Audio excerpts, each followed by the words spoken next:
Today we take this channel into the heavens and open the door to the final frontier, space, with a look at the Stingray Deluxe, first featured in Fallout 4. The Stingray began life, at least in concept, as a civilian private jet, and then morphed into the military bomber it's represented as in-game. The Stingray was produced by ArcJet Systems, a successful military and civilian aerospace contractor specializing in communications and propulsion systems. ArcJet was primarily known for their work on the engines that powered the Mars Shot program vehicles. The Mars Shot program was the Mars mission of the United States Space Administration, a rough equivalent to our world's NASA. Please let me know in the comments if you'd like me to explore the Mars Shot program or the USSA as a whole in a video. I think it could be kind of fun. ArcJet itself could be a reference to NASA, given the somewhat similar colors chosen for the company's logo and the fact that ArcJet, in addition to being a type of rocket engine, is the name of a NASA complex, the Ames Arc Jet Complex. This complex uses an arc jet to create conditions that are a reasonable facsimile to atmospheric entry and has been used to develop thermal protection systems for all NASA space transports, meaning it's likely ArcJet in Fallout would have similar capabilities, lending credence to the idea the Stingray is in fact a space plane. It is also subtly implied by the plaque and mural in the Museum of Freedom that the Stingray saw combat in the Sea of Tranquility, a location on the moon, although it is quite possible to logic that possibility away. More on this to come. Anyways, that's all we know from a lore perspective about the Stingray. So let's dive in, pun intended, and break down this nutty alleged space plane. It's clear from looking at her, she is a single-seat military fighter jet powered by two turbojet engines mounted on either side of the fuselage. She is 12 feet tall, that's 3.7 meters, 38 feet long, 11.6 meters, and has a wingspan of 62 feet or 18.9 meters. Although the wiki seems to believe she features a joined wing design, I would hazard to say that's not accurate. From what I can tell anyways, a joined wing design features a connection between the main wing and the horizontal stabilizers of the aircraft's tail, a situation that is clearly not present here. I think a more accurate representation for this wing configuration would probably be a braced wing. The idea of a braced wing, such as Boeing's truss braced wing, is to create an extended, ultra-thin wing at a downward sloping sweep angle braced from below for support in order to gain increased lift and energy efficiency, something that makes a lot of sense for a Boeing commercial aircraft. Although, I think it's safe to say the Stingray Deluxe design does nothing to reap the benefits of such a configuration, given its main wing's bulky flying wing-esque design and the lack of a downward sloping sweep angle. To go along with the Frankenwing, she features a V-tail design with a wire loop antenna situated laterally on top of the fuselage and two vertical stabilizers mounted dorsally on the fuselage near the trailing edge of the wings. Given her existence in the Fallout universe, it is likely she features a nuclear power plant of some description that is used to create heat that ignites the condensed air powering the turbojets. A concept like this was explored by the US Air Force during the Cold War, and the NB-36H test plane was actually converted to fly with an onboard nuclear reactor. Although the nuclear reactor was never actually connected to the engines, the idea was deemed feasible. The project was canceled, however, given the advent of nuclear-powered submarines and ICBMs, which rendered such a system frankly obsolete. Finally, if the cover from Tesla Magazine issue number 5 is to be believed, she is armed with 4 nose-mounted cannons and has 4 external mounting points on each wing for munitions such as rocket launcher pods and missiles, which are depicted. Normally, I'd now try to derive the max speed and max altitude characteristics for the Stingray from some real-world example. But given the hypothetical spaceplane nature of the Deluxe, the max altitude feature would be irrelevant, and the max speed would be impossibly difficult to infer given there are no space planes that utilize powered flight in atmosphere. The closest I could think of would be the space shuttles or the X-37B unmanned space plane, but both of those systems are actually gliders in atmosphere and are launched into space on booster rockets. Similarly, looking at comparable fixed-wing aircraft seems like a fool's errand, given the incoherent nature of this aircraft design. Wait, is it an aircraft or is it a spacecraft? Or does it just depend on the context? No matter, on to the pros, many cons, and interesting bit. First off, I like the fact that there is a reasonable landing gear configuration with one in both wings and then one at the tail, and bays for containing them when in flight. Also, although the cannons from the Corsair variant, that's what I'm calling the version depicted on Tesla Magazine issue number 5, due to the World War II Navy paint job, coupled with the somewhat similar wing flare that reminds me of the F4U, are missing. There are at least 4 panels that could conceal cannons in a slightly different configuration, with 2 on the nose and 2 on the wings. This makes sense if the in-game variant is actually supposed to be capable of spaceflight, as these areas would need to be protected with thermal plating of some description. Third, it can be clearly seen that the pilot is wearing a flight helmet that fully encloses the head, further lending credence to the pilot being at least somewhat geared up for spaceflight. This is borne out by the flight helmets that are found in-game, featuring the same design.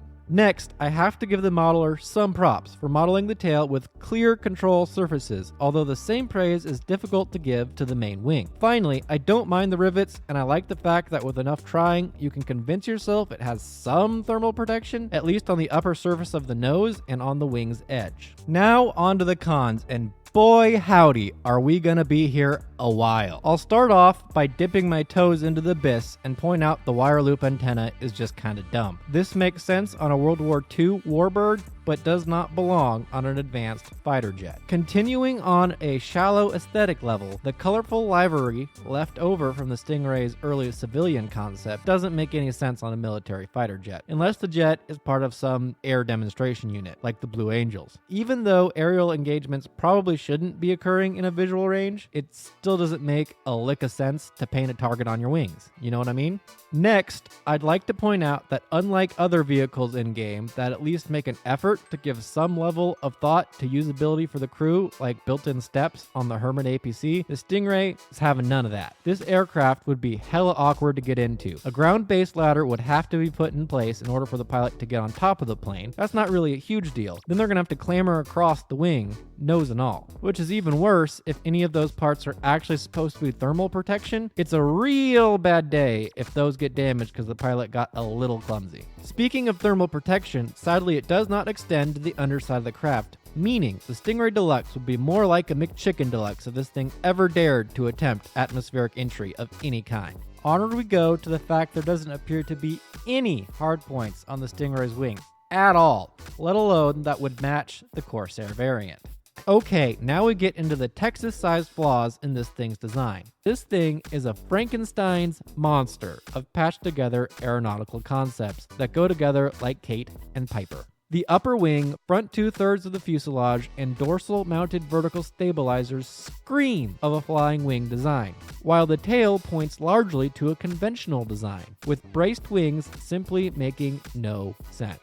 You see, flying wings cut out the need for a conventional tail. Think the F117 for a rough silhouette idea of how this concept should look like. Meanwhile, the whole point of a braced wing is to, brace something? Very shocking. Also, it's supposed to, support the super thin upper wing that is designed to maximize efficiency. That's definitely not a case here. That thick boy of an upper wing doesn't need to be braced, and efficiency seems like a feature that would be pretty far down on the military's totem pole, given one would expect this monstrosity to be nuclear powered. All this to say that design-wise, taken as a whole, it makes absolutely no sense. In my opinion, looks awful. Finally, I just have to point out the turbojets will not work in space. Igniting super compressed air takes, atmosphere, a thing space is sorely lacking. This leads me to the point I touched on earlier. I think the mural and plaque in the Museum of History does not actually point to the Stingray Deluxe being capable of spaceflight. The plaque says, "This mural commemorates the many sacrifices of the brave men and women of the United States Armed Forces, from Lexington and Concord to the shores of Iwo Jima, from the Sea of Tranquility to the Anchorage front line. Americans have fought and died through the ages to secure our nation's freedom. May their sacrifices remind us all that freedom is a privilege afforded to the many, yet hard won by a noble few." Although I see how the Sea of Tranquility and have fought and died, combined with the artwork of the Stingray in space, would lead one to believe that means the Stingray fought in space, I think it likely just means astronauts died in pursuit of the depicted moon landing, and that the Stingray was depicted in such a way on the mural for artistic impact because it looks inspiring, not because it's actually factually accurate. At least, that's what I hope, because as a spacecraft, I find the Deluxe to be laughably inept. Okay, complaining done. Now it's time to offer my suggestions on how one might fix the Stingray in a section I think I'll call What Would Dingo Do? First, I'd do the easy things, like removing the wire loop antenna and overly flashy livery. Next, I'd emphasize the control surfaces on the wing and Control-Alt-Delete the crap out of the underwing wing brace thingy. Similarly, I'd remove the conventional tail and shape the rear of the fuselage to be more similar to the aforementioned Nighthawk, and then move the dorsal stabilizers to behind the cockpit, mirroring the Nighthawk's placement. Then I'd add built-in steps to either side of the cockpit, although technically speaking only one side is really necessary, but I'm too enamored with symmetry to not put it on both sides. Finally, in an attempt to salvage this thing as a space plane, I'd continue the heat ablation through the bottom of the craft and exchange the turbojets with an arc jet propulsion system that I'd mount centrally in the rear of the fuselage rather than under the wings. What do you think? That sound any better? Well, that was fun, but before I sign off, I'd be remiss to not mention a few of the other interesting things I noticed or thought of while taking a look at the Stingray. The wingtips appear to be on a hinge system, an oddity unless this thing was assigned to either sea or space carriers. Even if it was, it allows only for a few feet of space savings. That doesn't really seem worthwhile. Then there's the presence of the bulbous blisters on either side of the cockpit, whose purpose I can't even begin to imagine. Well, other than for aesthetic intrigue. Finally, I'd like to point out that even with an initial design concept of a civilian private jet, this design has no functionality. Sure, there is a subset of ultra-rich people that want to own their own fighter jet, but from a monetary perspective, it doesn't make any sense to target this market. I mean, the vast majority of individuals looking to buy private jets want a jet that, has the ability to carry people and things from place to place. What's the point otherwise? I mean, how else are you going to flout your obscene monetary wealth?